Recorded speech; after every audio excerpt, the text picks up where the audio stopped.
Bonjour, je suis avec Alexandra Tanguy, une créatrice de bijoux qui crée des bijoux gourmands. On va faire une bague en chocolat ensemble, mais attention, pas avec du vrai chocolat.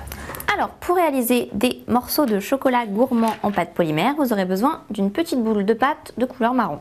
Alors, première étape, chauffez la pâte entre vos mains pour en faire une boule bien ronde et que la pâte soit plus facile à travailler. Alors, une fois que la pâte est prête, vous en faites un petit boudin assez régulier. Le diamètre du boudin a peu d'importance, tout dépend de la taille du chocolat que vous voulez obtenir.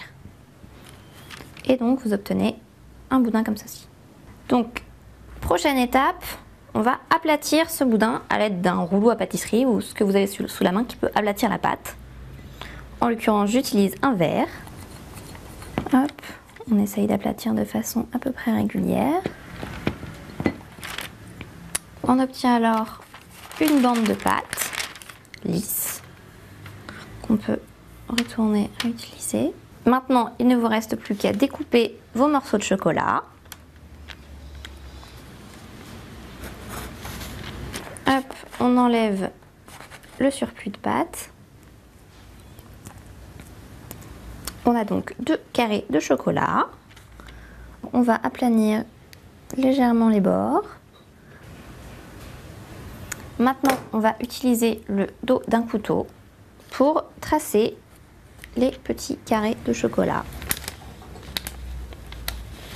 dans la largeur et dans la longueur. Ensuite, il vous suffit de passer ces petits carrés de chocolat au four. Suivant le type de pâte, la durée de cuisson et le thermostat diffèrent. Pour celui-ci, je les mets 30 minutes au four à 110 degrés.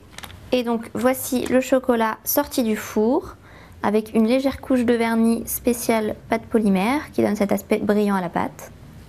Donc, je prends un support de bague que je vais venir coller au carré de chocolat. Une fois que le support est bien collé au carré de chocolat,